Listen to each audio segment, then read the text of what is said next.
Hey there, this is Natalie, and this is part 5 of my reading of the Mushoku Tensei prequel, Old Dragon's Tale.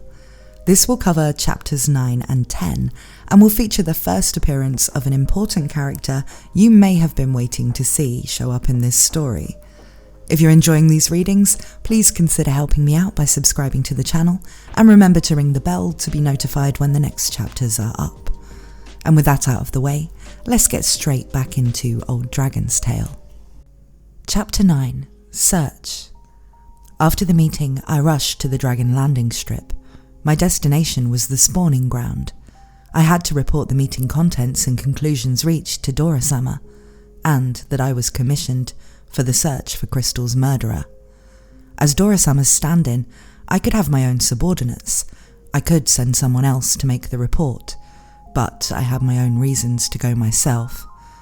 The spawning ground was located on a small mountain not far from Dragon Roar Mountain. Even though it's small, it's taller than any mountain in this world right now. Of course, it was heavily guarded. It was one of the most important places in the dragon world. Dora-sama had one of the private rooms. Her belly was swelling heavily, and anyone could tell she would be laying her eggs very soon. Anyone could tell that she was full of rage as well. Her room was fancier than others, but all of the furnishings, the custom desk, table, and even the bed were completely destroyed, clawed and scratched like a tornado had passed by. The dragon race does not share the human concept of husband and wife, just temporary relationships to conceive children, but the partner you had a child with still holds a special place. Dora-sama and Crystal. Unfortunately, I'm not familiar with Crystal, but for her, it might be losing a lover and a comrade all at once. It was hard to guess what it was. Laplace, how was it? I was entrusted with the search for those who killed Crystal. Dora-sama gazed at me with a terrifying expression. If you find them, let me know first. I wanted to answer yes, but I couldn't. She was exhausted by the pregnancy. She might have a miscarriage if I brought her to the suspect in this state. Nobody would want that. If I find them, I'll kill them in Dora-sama's honor. So I offered instead. All right, bring me their head. Despite her rage, Dora-sama's confidence in me remained unchanged. Perhaps I was self-indulgent, but I didn't believe she would have entrusted anyone else and would have forced herself to go. In truth, Dora was very angry. A fellow dragon general, a partner, and a lover. I will not let you down. My search for Crystal's killer began. Well, even though I started searching, the dragon world was huge, unfathomably large. The problem wasn't that I didn't have any subordinates. I had Dora-sama's subordinates working for me at the time, but they were trained for the important task of dragon training for Dragon God. They of course lacked the know-how to investigate a murder, so I couldn't use my subordinates. And it wasn't only my subordinates who lacked know-how, but also myself. My initial search efforts were a complete fumble.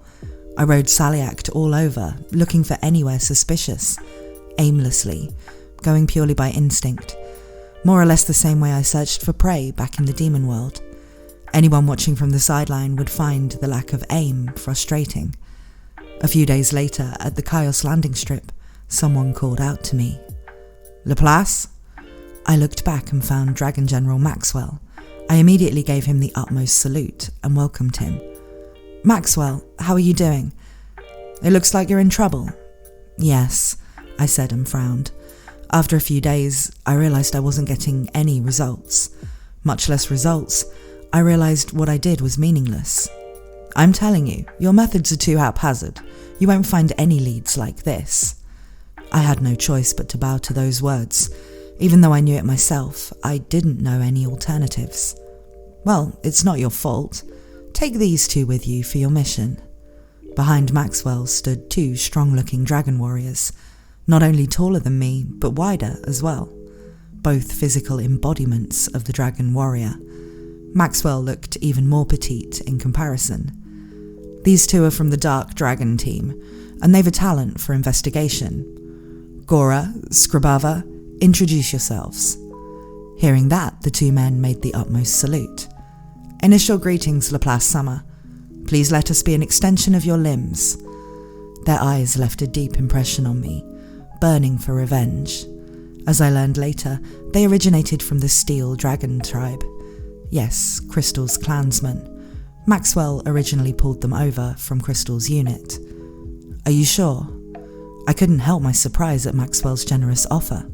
At the time, I didn't have much of a relationship with Maxwell. The 5 Dragon Generals were so high up in the hierarchy that they had no reason to help me. No, there were reasons. Yes, take them and find the murderer quickly, Maxwell said, turning his heels to leave the landing. Wondering still, I called out to him. Wait, what is it? Why did you recommend me for this? During the meeting, Maxwell supported Sillard's suggestion for me to lead the investigation. Wasn't I clear at the meeting? I wonder if the Dark Dragon team is more suitable for the investigation than me. When I thought about it, it was rather strange.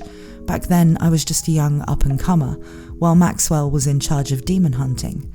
His team was skilled in both fighting and investigation. He was probably stronger than me at the time as well. Maxwell laughed in response to my question and replied, My Dark Dragon team rode on some of the dragons you raised. They're all strong-willed but brave. To be honest, you've been a big help. The dragons that Dora trained always came half-beaten and missing claws and fangs. That's why I was confident in your work. Moreover, Maxwell continued, the victim this time was Crystal, Dora's partner. She's more worried about this than anyone else, and you're her most trusted subordinate. That's why you're the best man for the job outside of the Dragon Generals.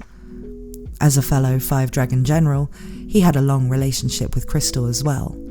To avenge Crystal, he was more than happy to lend a hand. Unlike nowadays, there was no such thing as power struggles between the Dragon Generals back then. We, the 5 Dragon Generals, have fought side by side for tens of thousands of years. One of us is gone. It's unforgivable if we don't avenge Crystal's death.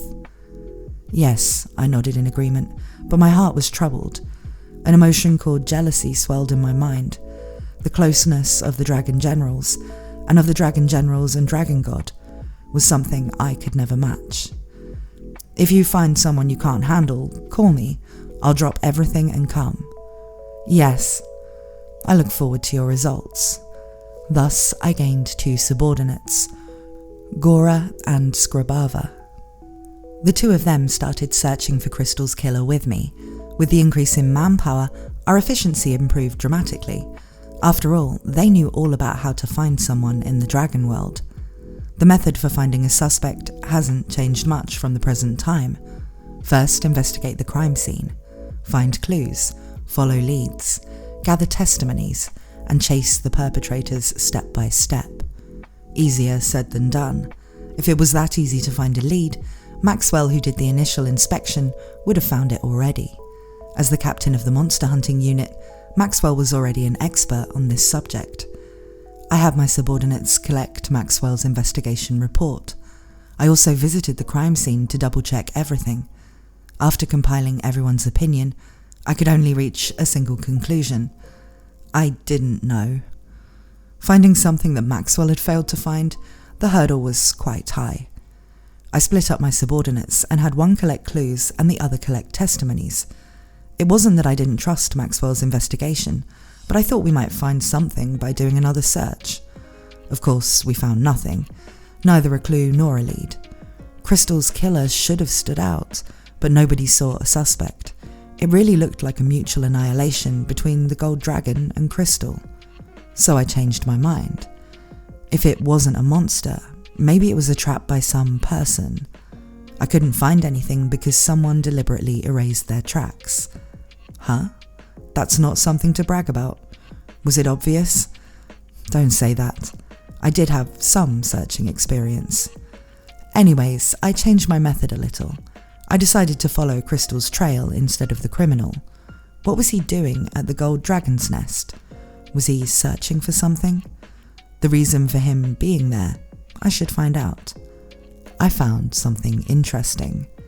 He was researching teleportation under Dragon God's command. Back then, teleportation was only for crossing the boundaries between worlds. In other words, the technique for moving to another world. Back then, it was impossible for ordinary people to cross the world's boundaries. Moving between worlds requires an enormous amount of energy, an amount only available to the gods.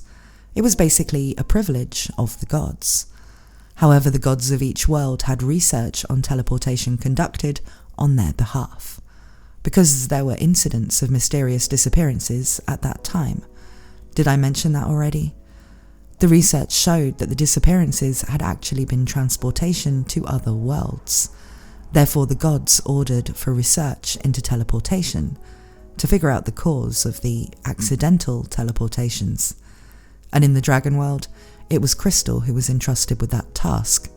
However, this was not well known for some reasons, keeping the mysterious disappearances hidden to avoid unnecessary anxiety for the general public, or maybe to avoid abuse of the teleportation research. Chaos was the leader of the anti-demon faction. If they knew of a way to attack, they could instigate a war on the demons. Thinking that, I had a thought. Maybe Chaos killed Crystal. Crystal was researching teleportation. Chaos, seeking a way to attack the demon race, tried to obtain the secrets from him, but Crystal refused. During the quarrel, Chaos killed Crystal. With such speculation in mind, I flew towards Chaos. Chaos's workshop was on the western border.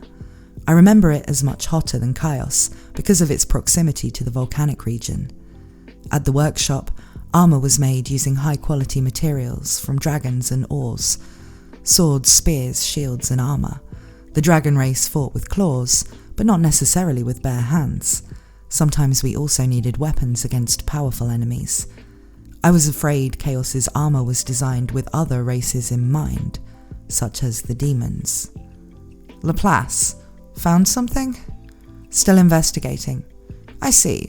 Well, you'll need a rest. Take your time. Despite my suspicions, Chaos welcomed me warmly, even though he objected to my mixed demon blood during the meeting. Chaos gave me a tour of his workshop, despite my misgivings. Chaos-sama, I have some questions to ask. Do you mind? I started inquiring some questions, or rather, began the interrogation. Thinking back, I was embarrassed how rude I was towards the Dragon General. What is it? Where were you and what were you doing when Crystal Summer was killed? I was here, making a weapon for Dragon God Summer. See, that one. I named it Dragon God's Sword. It's a sword that can withstand even the mighty power of Dragon God Summer.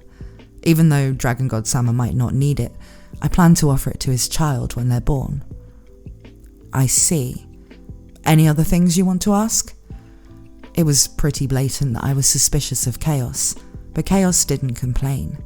Even his expression was unchanged. If it was for the investigation, he would spare no effort to cooperate, even giving up his utmost secrets if necessary. And finally he said, Laplace, feel free to say whatever you need. During the meeting I was emotional, but I never doubted your loyalty to Dragon God Sama. Forgive me. Finally Chaos said, patting me on the shoulder, I'll definitely help you avenge Crystal. If you need help, let me know. I'll try to help you in secret. I was ashamed of myself. I forgot the anger that Chaos showed at the meeting. I doubted the friendship and honour between the 5 dragon generals. I will not fail your expectations, finally I said, giving him the utmost salute, and left. Then I flew everywhere, north to south, east to west, following the footsteps of Crystal over the last few decades, searching for a lead, but I couldn't find one.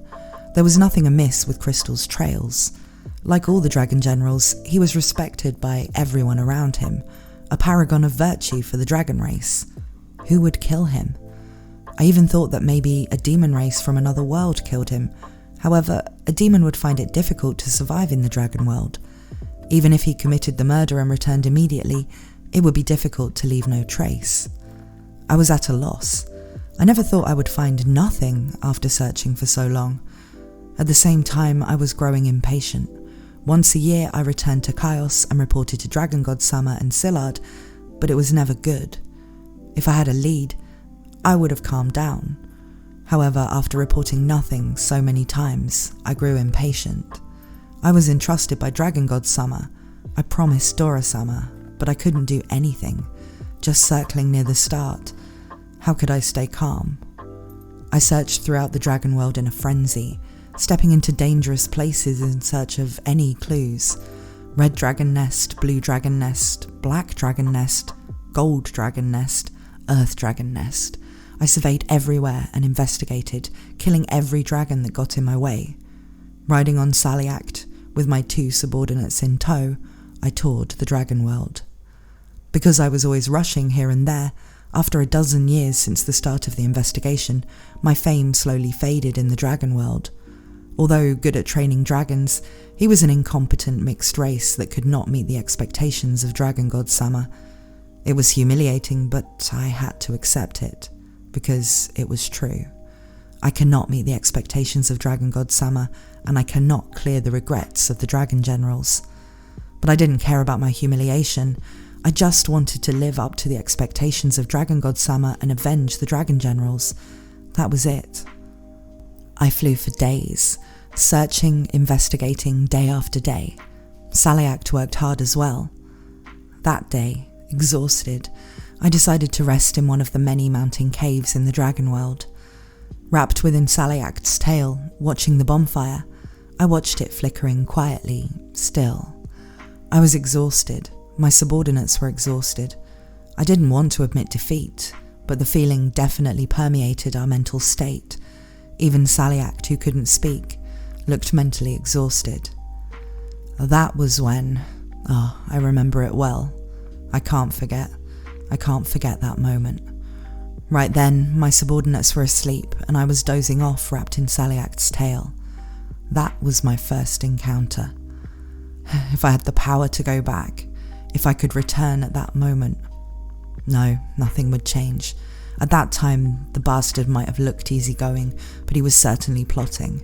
If I bore my fangs, he would certainly have had a way to defang me. However, it's regrettable. He was right there. So regrettable. I'm sorry, I got too emotional. Let's calm down. This is an old tale. No matter how many times I recall it, the past doesn't change. Yes, he appeared, the bastard, at the entrance of the cave. I still remember his first words. "Hey!" Cheerily, he raised one hand and said, "Looks like you're in a bit of a pickle. Let me help you out a bit." He smiled like a good-natured person. Chapter 10. Human Gods Council. How did he look? I don't remember. I remember he was smiling, but I can't recall how he looked at all. I just can't remember his face. But for sure, he was there. A man with a face I can't remember. I was surprised, because until he suddenly appeared, I hadn't sensed him at all. Saliac stood up with his giant body and threatened him. My 2 subordinates were also shocked by him. "Who are you?" "Who am I? I'm Human God, God of the human world," he called himself. God of the human world. Of course, I knew that there are 6 gods among the worlds. I heard from Dragon God about the existence of Human God. When Human God first appeared in the dragon world was a time of mythology to me as well. Dragon God and the dragon race were still battling the dragons for world domination. Human God appeared in the dragon world around then and made a proposal to the Dragon God. Let's have a conference of the gods and exchange information. The human world was more developed than the other worlds. As the shortest-lived race among the inhabitants of the 6 worlds, their civilization developed rapidly. Unique individuals and revolutionary ideas evolved more frequently for them. Therefore, the information presented by Human God at the conference was particularly useful for the other worlds. At the initial conference held in the human world, Dragon God learned the existence of language and letters. It was due to the sharing of human knowledge of language that dragon race could develop a civilization at all. And that was not all. Human God generously shared various wisdoms from his world. How to build cities, how to manage a large population, how to battle in groups, and animal husbandry. None of those would have been possible for the dragon race alone. Therefore, Dragon God had great trust in Human God. respected as leader of the gods. Excuse my rudeness, thus I corrected my posture immediately. I stood up and gave the utmost salute. I could not show disrespect to Dragon God Summer's peer, and certainly not one with his respect. No, it's fine, as you were. Human God approached my nervous self and patted me on my shoulders kindly and sat down. I had a little business with Dragon God and happened to pass by. What was he doing here? He answered as if reading my heart. You seem desperate to find the killer of the Dragon General. How did you know that? As I said, I had a little business with Dragon God and he mentioned it. He was worried about you. His words pierced deeply into my heart. After searching for so many fruitless years, it felt like a thorn had lodged in my heart. When I heard that Dragon God was not angry with me, but worried instead, my chest felt like it was about to burst. I realized how powerless and diminutive I was. I was near tears. Him and I go a way back. If you're troubled, I don't mind helping you a little. You know how to find the suspect? Human God laughed, knowing he snared his mark. No, like Dragon God, I'm not omniscient either. I don't know everything, but I do know knowledge from the gods of each world. For example, your true potential. My potential? Yes, you. A mixed blood of demon race and dragon race contains a certain power. Human God paced before me leisurely, a smile on his face, a reassuring smile. But a reassuring smile isn't always so reassuring. Remember this. It's always tricksters who practice their smiles. But I didn't know that at the time. I was so relieved, fully trusting him. Haven't you had moments where you could sense enemies moving behind you, or detect where enemies have gone? Indeed, I had had those moments before. Sometimes when fighting dragons with Saliact, I could feel movements behind me. Not just that. Even back at the demon world, I had some semblance of such ability. Otherwise, it would have been difficult to survive alone in a world brimming with evil creatures. That's the power of your demonic eye. Use the power within your eye and look again. Take another look at the crime scene. You'll surely find what you're searching for. Human God was still laughing as he slowly disappeared. Maybe he walked out of the cave instead, but it felt as if he'd disappeared. I couldn't move and could only witness his disappearance. By the time I realised it, he was gone. Saliact and my subordinates were fast asleep, their bodies curled, as if nothing had happened. I also felt like I awoke from a dream. However, I knew that gods sometimes employ mysterious powers. Maybe this was one of those instances. That was why I did not disregard the dream, but gave this demon eye a try. I certainly had my suspicions. If the circumstances were different, perhaps I would have been more suspicious, instead of wasting time on a power that might or might not exist. But I was impatient. I thought I had to do something, even grasping at straws. I immediately returned to the gold dragon nest. Nothing from crystal remained. It returned to being a typical gold dragon nest. A dark red cave with ferns hanging down from the ceiling. Gold dragons were mostly carnivores, but they could subsist on ferns when hungry. There, I consciously focused at the back of my eyes. What's this? Then it was exactly as Human God said. I clearly saw something at the back of my eyes. It did exist, and I'd been unconsciously using that power. It's difficult to explain. Well, how about this? It's like an internal organ. You don't usually notice your heartbeat unless you pay attention, right?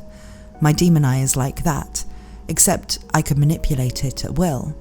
I didn't even know it existed until then.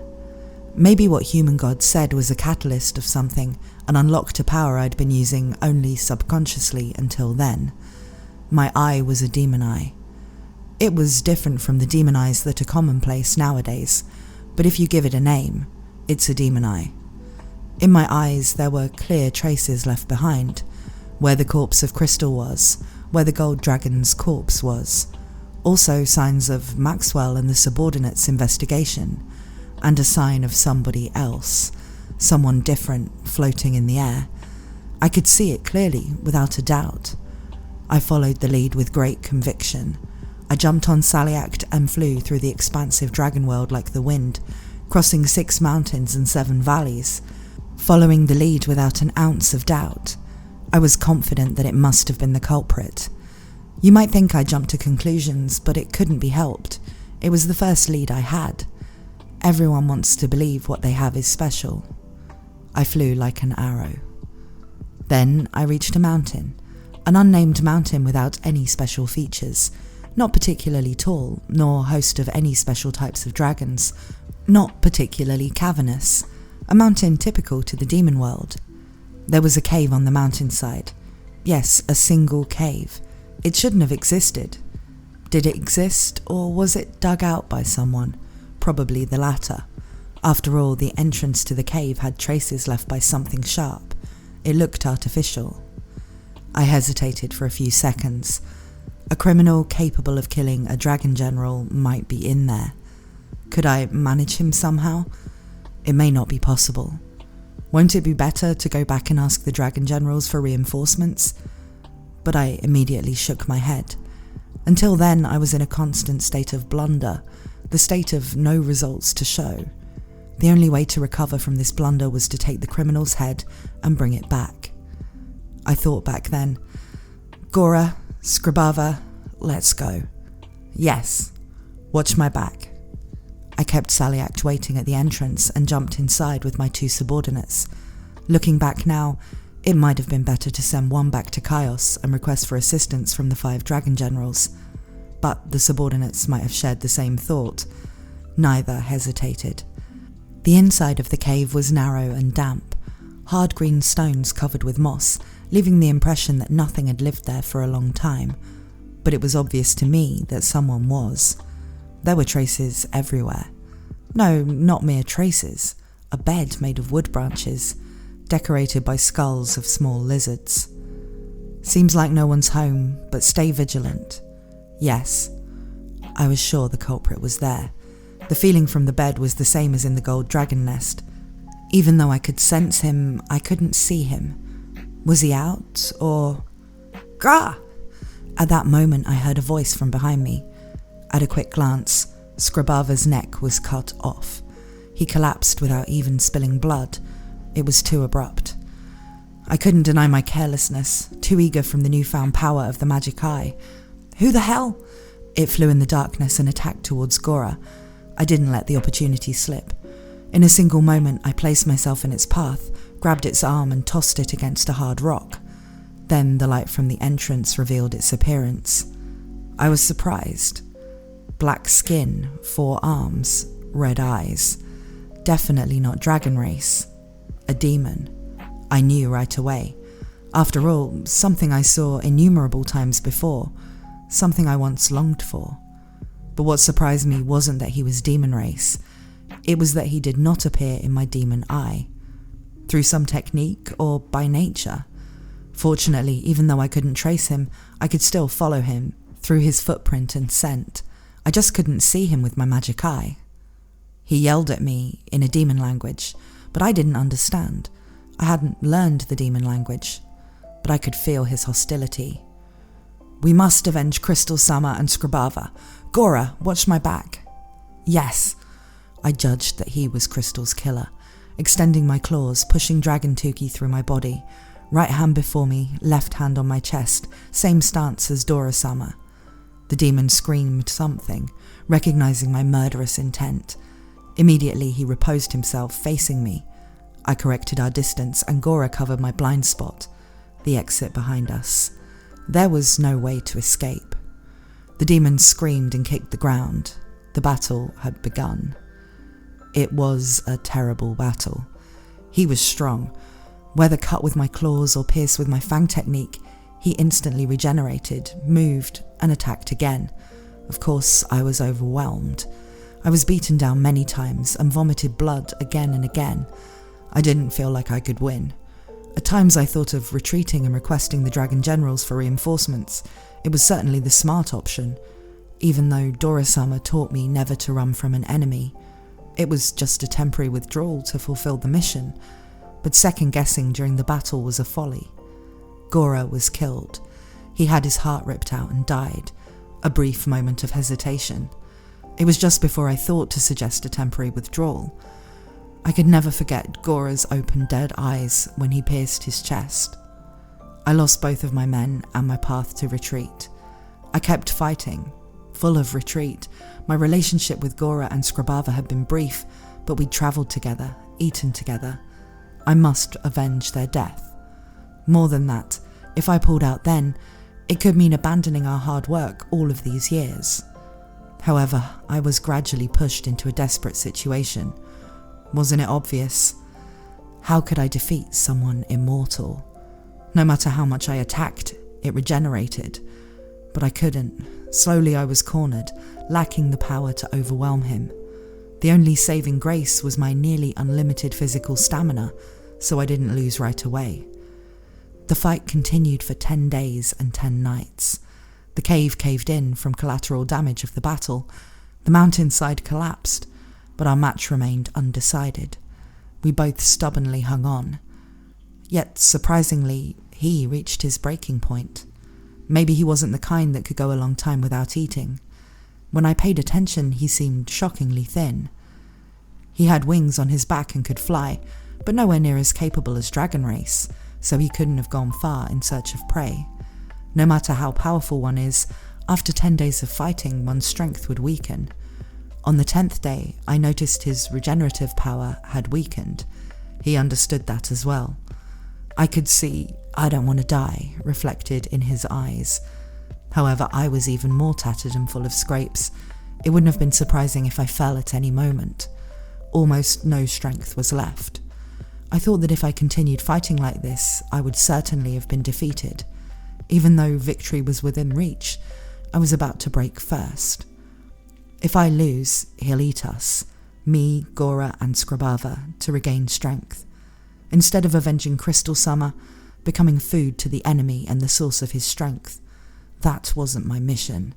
I had to clear Dora Summer's regret. I could not waste the 5 generals' support for me. I had to meet the expectations of Dragon God, so I squeezed my last remaining strength. Something swelled from deep in my belly, just below my heart. An overwhelming force like boiling magma. It may also have been related to the opening of my demon eye. I unleashed it. Actually, I don't remember how I released it. Even if you asked me to do it again, I probably couldn't. However, awashed with hope for victory and hate for defeat, I let it all out, and the mountain disappeared. When I woke up, both of us had fainted, lying side by side on a nearby mountain ledge. My dragon Tuki exploded, like a suicide bomb. The energy unleashed blew apart the mountain and caused him to faint. It was a mutual defeat. It seemed like Saliact caught both of us while we were unconscious and brought us to this ledge. Saliact saved my life. As soon as I woke up, I restrained his arms and legs with a rope made of leather and dragon bone. To be honest, I was lucky to have woken up first. Anyway, I caught the man who killed Crystal. I accomplished my mission.